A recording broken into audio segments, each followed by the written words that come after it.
Hey, how's it going? Pardon me.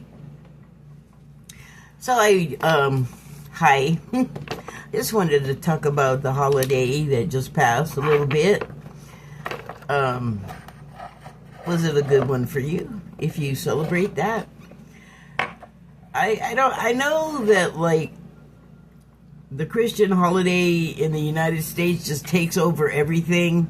Well, Christianity in the United States just takes over everything all the time. And the whole country, sorry to tell you, buddy, but it's not all Christian. It's not Christian only. And so, because I realize that, I really want to, like, include everybody else and not exclude them because they're not a Christian. Because the celebrating of Christmas to be celebrated only by, like, Christians or, like, real Christians or whatever, that's like, kind of completely goes against Christianity. Or not Christianity, but like Jesus, what the Christ guy was talking about, which was not exclusion and separation at all. But that's what the right wing of this country does. They like to flip the script, and it's like the upside down in Stranger Things. It's the same place, but it's like the bad version, the terrible version. And they're always trying to trick you and lie, and they cheat all the time. But they have the moral majority and blah, blah, blah. That's not really turning out to be the case. Seems like a lot of them are like child molesters or child porn enjoyers or whatever. Or domestic violencers. There seems to be a pretty strong contingent of those. Not here to spend the whole time casting aspersions, so let me stop.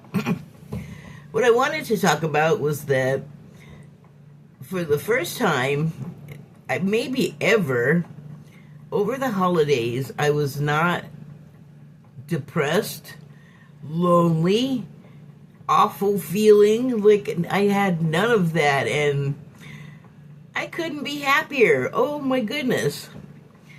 So I have written a piece that sort of consolidates my thoughts on the matter, and I'm going to share it with you. But you know what? I think I need to turn on the overhead light. Excuse me for just 1 second. Okay. Hopefully I can read this. Alright, so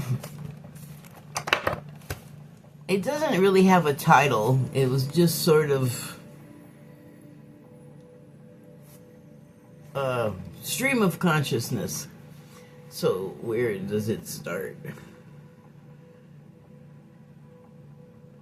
Not there. Where is it?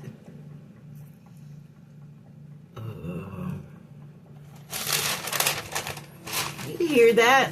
Why does it sound like not paper and like that weird rattly gift wrapping stuffing paper? Okay, I know it's here. I just wrote it. Nope, that's not it either.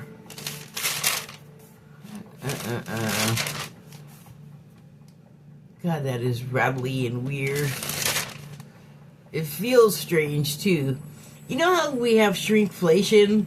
And, like, all the packaging is got, like, a smaller amount of the stuff, but it's the same big old package, and the price went up? I feel like that's what happened to this paper, because I'm not used to being able to hear my notebook paper. Like, it's like very slick feeling, and it's just rattly and weird and distracting. I don't like it. Now you know. Okay, where? Oh, okay.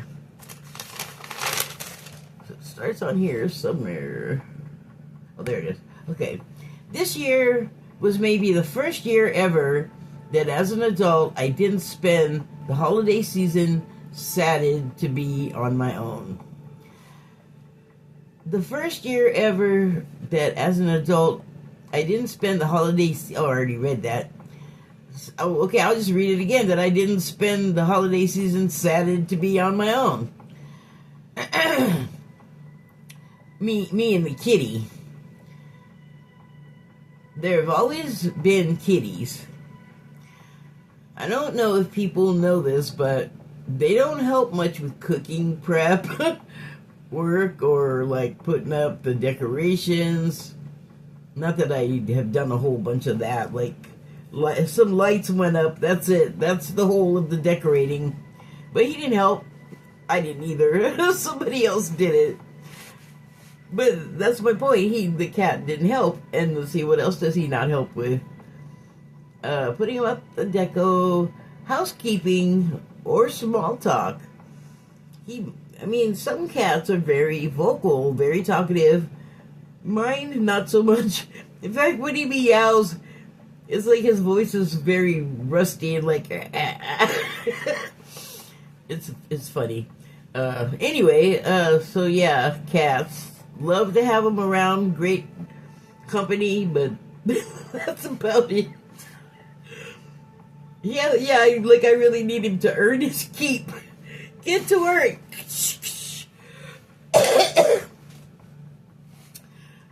I don't know. Okay, wait, I read that.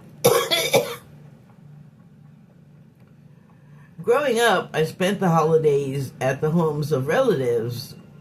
Later, as I became independent, it became more about socializing with friends. I never had gatherings at my place. I never really have guests, holidays or otherwise. For whatever reason, my home has never been the gathering place of others. I'm not sure if I even want that kind of popularity. I don't know if I want to be that kind of popular. I'm not opposed to guesting people, but you can give people your address, but you can't make them come to visit. So anyway, for years on the dates when I either didn't accept or didn't receive any invitations, I would be feeling bad. Lonely to have companionship on those days. At the homes of others, I'd contribute to the host's effort, however possible, throughout, before, during, and after. I enjoy it. The prep work on the home and the meal, the sound of the man with the football and the beer and the video games in the background. More about the gathering together than the food or the gifts as adults. Like, as adults, most of the adults I know are like, they don't come out and say this, but I feel like the feeling has become, I've gotten you enough gifts, or you're an adult, you can buy your own stuff. So, like, the gift thing is not really a deal with my adult friends, which, they're not even expecting anything from me anyway, which is good, because I never have money to be buying gifts for a bunch of people. And then I don't get them. I have like a couple of people that do that with me. But and I don't expect them to. Like, I certainly don't go as an adult to a gathering expecting people to be giving me gifts. Like, I'm not expecting them to be there waiting for me. So, have we got that established? Where was I?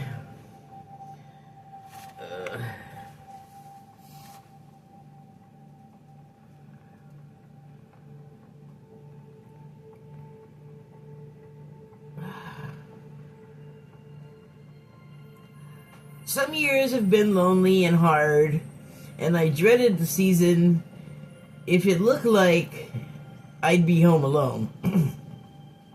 This year was different. I was expecting it to be a bad year. I spent nearly 4 years, or nearly 5 actually, in a text-only relationship where a lot of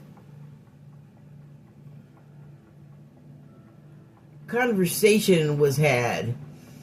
In retro, I gave more than the other person as far as the getting to know part.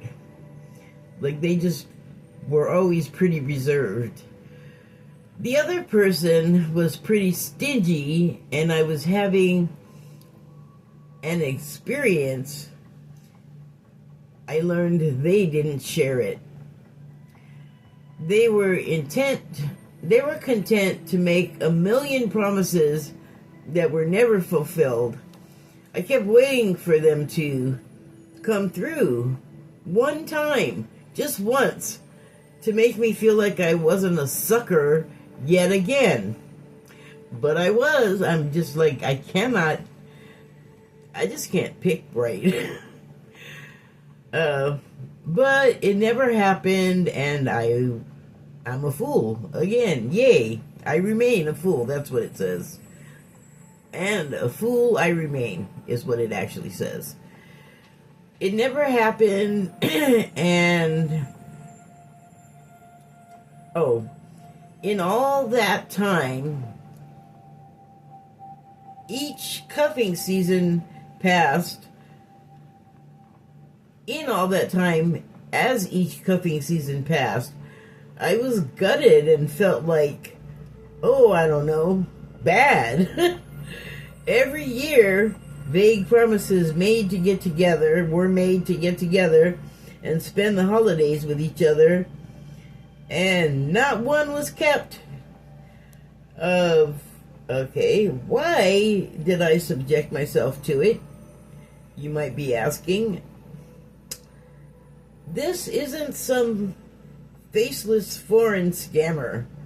This lying piece of shit is a pretty well-known TV personality, and they are as low as a desperate crim.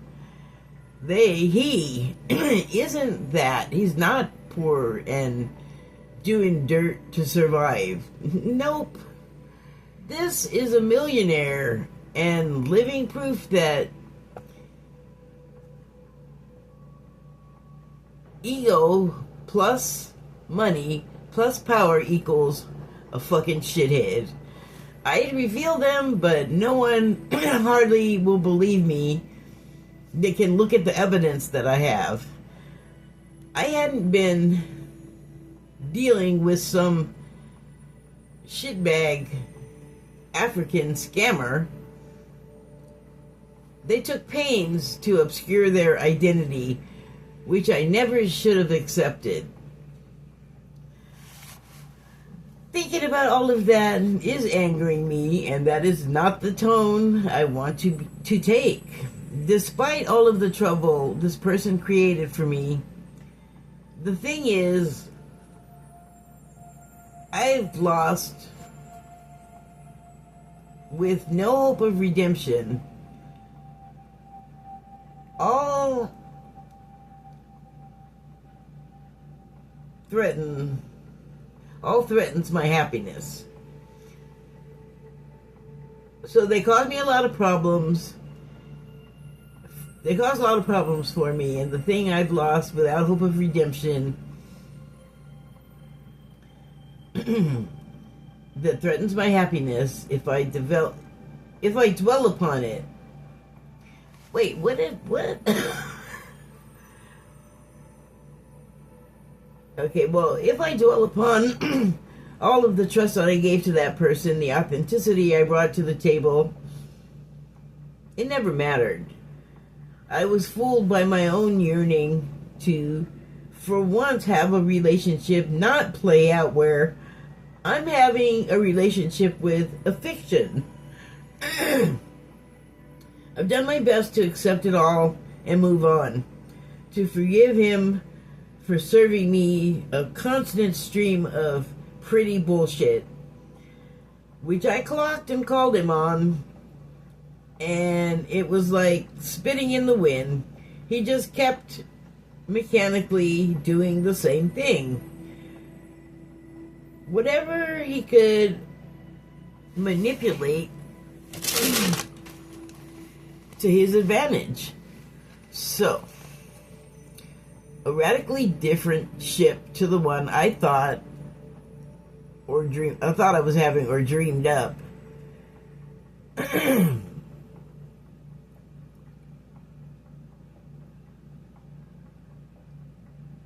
Oh, so I was having a very different ship to the one I thought I was having or yearned for it to be. It's been 8 months since I finally broke it off. It was self-harm. Yet I feared this year I'd have another year of emotional slog for the holidays. Again. I was so very pleasantly surprised to be wrong. Oh my God, I was so happy. Thank goodness, because I don't think I would have done well if I had spent another year pining for what was made painfully clear was not going to be. Changes I've been watching lots of content about without feeling them have finally come to be. Like, I have seen so much content about like what the collective is doing consciousness wise, and you know, there's all this forecasting of you're going to feel this and this is going to be this way and that way, and this has been something that I've been ingesting for a while, and there was definitely a period when I first started hearing it where I was like, that's not happening to me, that's not happening to me. But it's been like even more of the year, like since I broke off with this other person, like I've been like watching these things and getting the teachings from the channeled messages. And so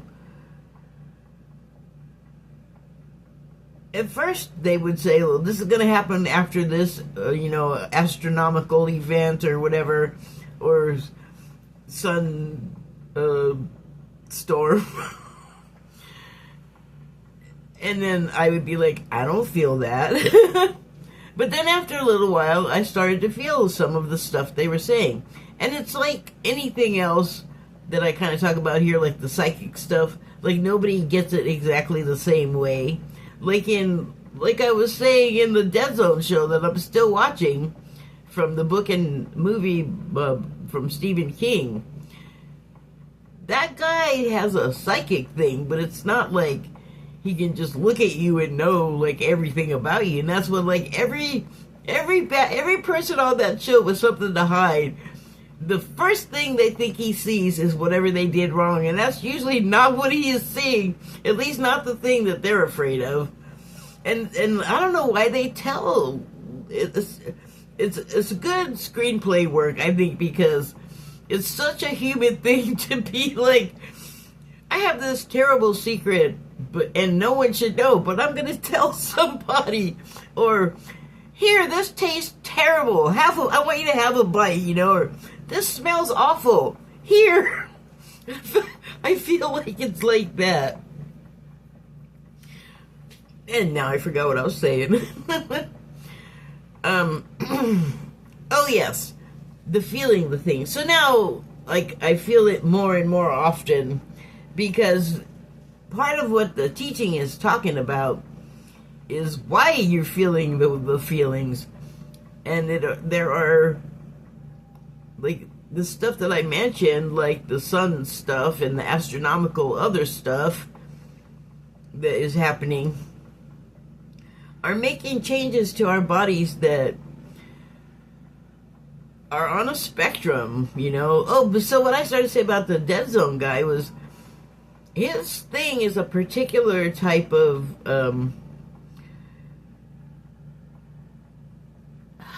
I'm not even sure how to call it, sensory perception. Thank you. And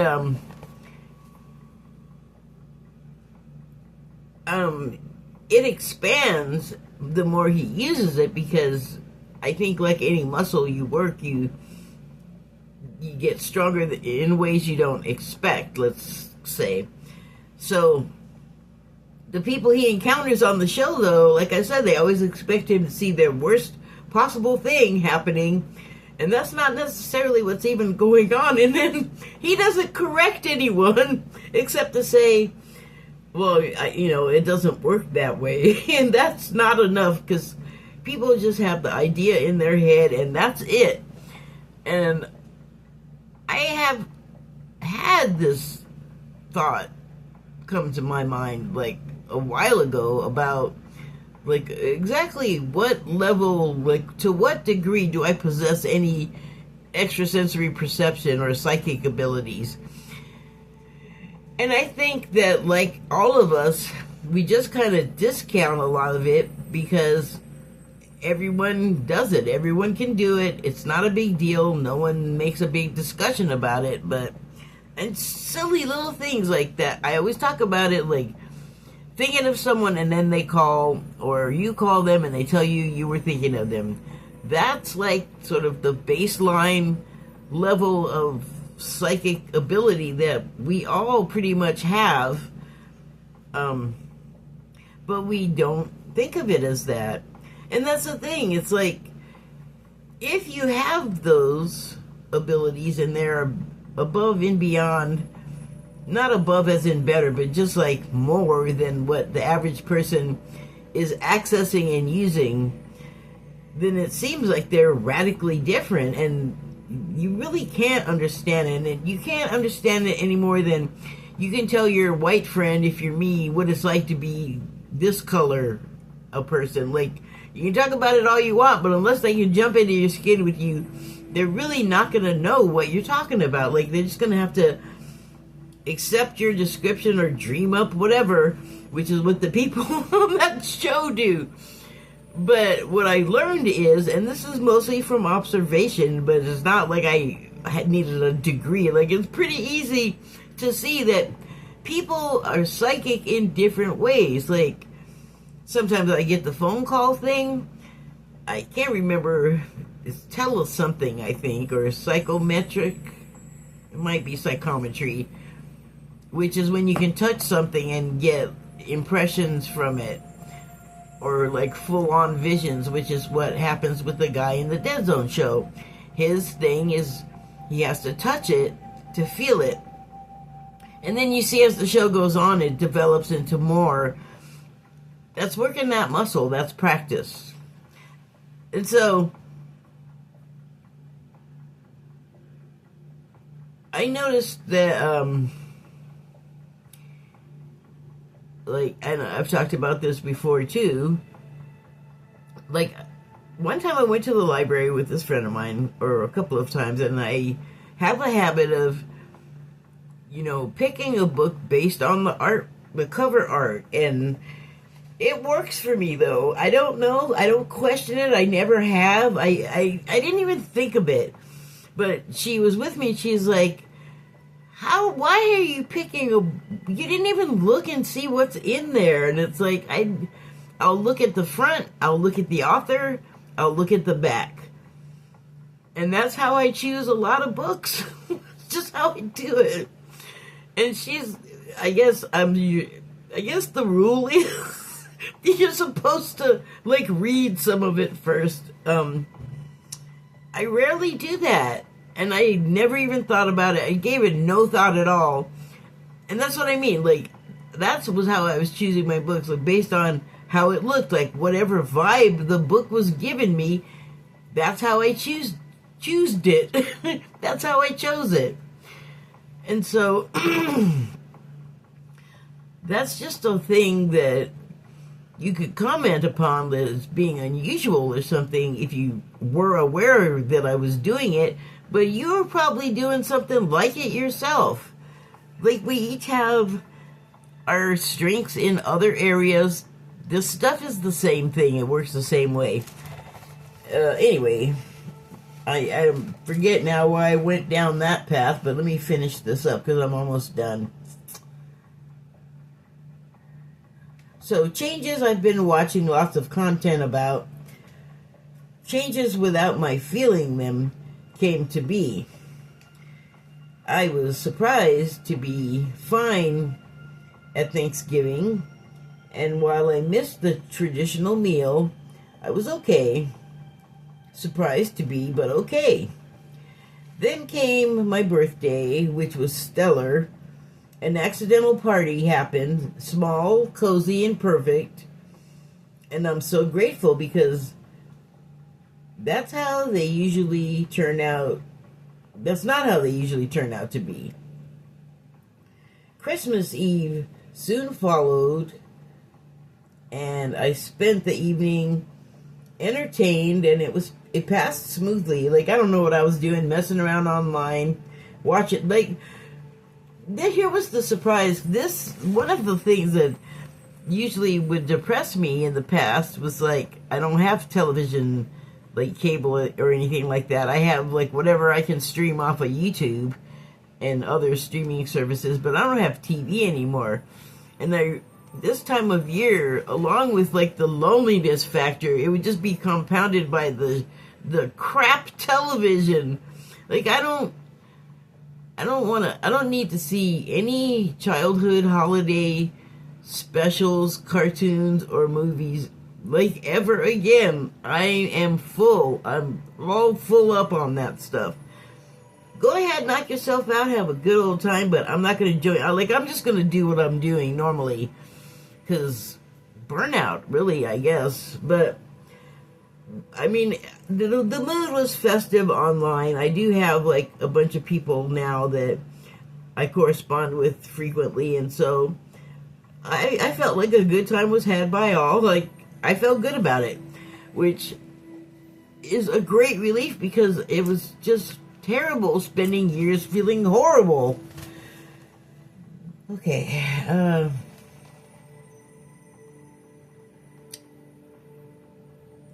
Hold on. I almost got it. Okay, so on Christmas, I was fine. I had just served my birds and squirrel treats and was happily sat watching them out the window when my caregiver showed up unexpectedly because it was Christmas Day. I was like, take the H. Like, I didn't want company, and I was not expecting her. But it was only for 2 hours. And, she's really been shorted on hours at the job. It's like, right now, I'm her only client, and I'm only 4 hours a week. So that's not enough, and I would not. This was the same thing with my previous caregiver. They were not able to immediately give her the hours that you need as an adult person with expenses to live. So I'm not sure how long I'll have this one. Anyway, she's really been shorted on hours, so I didn't send her away. And she, like, finally left. I made my meal for dinner, and then later a knock at the door awoke me from a nap, and it was my neighbor who brought me a holiday meal and drink. I guess, as my caregiver said, I must be loved. Well, maybe I am. It's good. Later, and throughout the day, I had great meditations in 2 different spots. Like, I meditated in 2 different spots. And I smelled roses while I was doing that at both places, which, that's a Mary thing. Mother Mary and Mary Magdalene are represented by roses. And so that's what immediately came to me. But also, I mean, mother of peace, too, both of them. So, well, I guess Mary Magdalene, in the narratives that we all know about, there's no children. I think later there were, or at some point they were, whatever, but Mother Mary, hi, Mother Mary had a Jesus and other children, or Yeshua, whatever. So anyway,